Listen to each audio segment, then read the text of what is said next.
আসসালামু আলাইকুম বন্ধুরা, কেমন আছেন সবাই? আশা করি সবাই ভালো আছেন।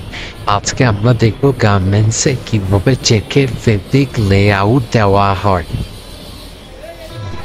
ফেব্রিক লেআউট দেওয়ার আগে মার্কার লেন্থ অনুযায়ী টেবিলে একটি দাগ দেওয়া হয় যে পর্যন্ত আমরা ফেব্রিক লে দিব। টেবিলের দুই পাশে দুটি কাটা গামতে দিয়ে চেক সোজা রাখার জন্য আমরা টেবিলে লাগিয়ে নিব। ফেব্রিক লে দেওয়ার সময় অবশ্যই আমরা ফেব্রিকের ওয়ে ঠিক রাখব। বিভিন্ন গার্মেন্টসে ম্যান পাওয়ার অনুযায়ী অথবা লাইনের প্রোডাকশন আউটপুট অনুযায়ী লে দেওয়ার কাজে বিভিন্ন সংখ্যক লোগো বল ইউজ করা হয়।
যেখান থেকে ফেব্রিক লে দেওয়া শুরু করা হয় সেই মাথাটি আমাদের ভাইটি সিজার অথবা নাইফ দিয়ে সমান করে কেটে নেওয়া হয়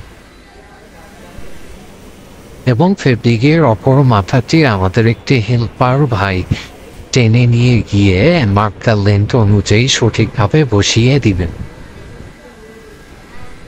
ফেব্রিক লে দেওয়ার সময় লের মাঝখানে কোনো প্রকার বাতাস কাপড়ের ভাঁজ থাকা যাবে না। এটি টেনে টেনে সুন্দরভাবে বসিয়ে দিতে হবে। আর ফেব্রিকের চেক সোজা রাখার জন্য দুই পাশে যে কাটা ইউজ করা হবে, এই দুই কাটাতে ফেব্রিকের যে উইথ বরাবর যে চেকটি থাকবে সেটি একদম অ্যাকুরেট চেকে কাটায় বিঁধে দেওয়া হবে। ভিডিওটি ভালো লাগলে লাইক, কমেন্ট, শেয়ার দিয়ে আমাদের পাশে থাকবেন। আমাদের ইউটিউব চ্যানেলটি সাবস্ক্রাইব করবেন এবং ফেসবুক পেজটি ফলো দিয়ে আমাদের সাথে থাকবেন। ধন্যবাদ সবাইকে।